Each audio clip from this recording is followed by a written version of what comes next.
அண்ணா போயிட்டாதான் அந்த கட்சி இருக்காது நினைக்கும் பொழுது அண்ணாவிடம் படித்த படிப்பில் கலைஞர் அந்த கட்சியை கட்டி இழுத்து கொண்டு வந்தார்.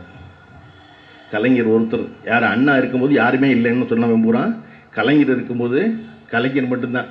கலைஞர் போனார்னா ஒன்றும் கிடையாது. அதுக்கப்புறம் அதெல்லாம் எல்லா கட்டத்தையும் பார்த்துட்டோம். ஸ்டாலின்லாம் ஒன்றுத்துக்கு ஆக மாட்டார் அப்படின்னு சொல்லிக்கிட்டு தானே கலைஞருக்கு பிறகு ஸ்டாலின் இஸ் மோர் டேஞ்சரஸ் தென் கருணாநிதினு சொல்லி இப்போ ஸ்டாலின் தான் சொல்லிக்கிட்டு இருக்காங்க. ஸ்டாலின் தான் இருக்காரு அப்படின்னு சொல்லிக்கிட்டு இருக்கும் பொழுது இப்போ புதுசாக ஒரு பதட்டம் கிளம்பி இருக்கு.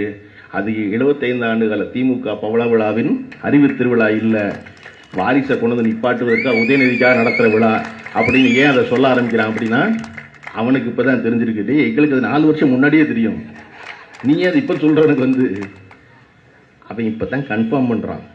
ஆகா, உதயநிதி இஸ் மோர் டேஞ்சரஸ் தென் ஸ்டாலின் போல இருக்கு. என்னடா படின்னு சொல்கிறத விடவே மாட்டேங்கிறாங்க. அண்ணா சொன்னார் படின்னு, அடுத்து வந்த கலைஞர் சொன்னார் படின்னு, அடுத்து இப்போ இருக்கிற ஸ்டாலின் சொல்கிறாரு என்ன வேணாலும் பண்ணு, நான் என்ன வேணாலும் செய்கிறேன், எப்படியாவது படிச்சுன்னு சொல்லிக்கிட்டு இருக்காரு. சொல்லிக்கிட்டு இருக்கும்போது அடுத்து வர்ற ஆள் மறுபடியும் அறிவு திருவிழா நடத்தி படிங்கிறாங்களே, இவங்க படிக்கிற விட மாட்டாங்க போல. அப்போ நம்ம என்ன செய்யறதுங்கிற கேள்வி இருக்குல்ல.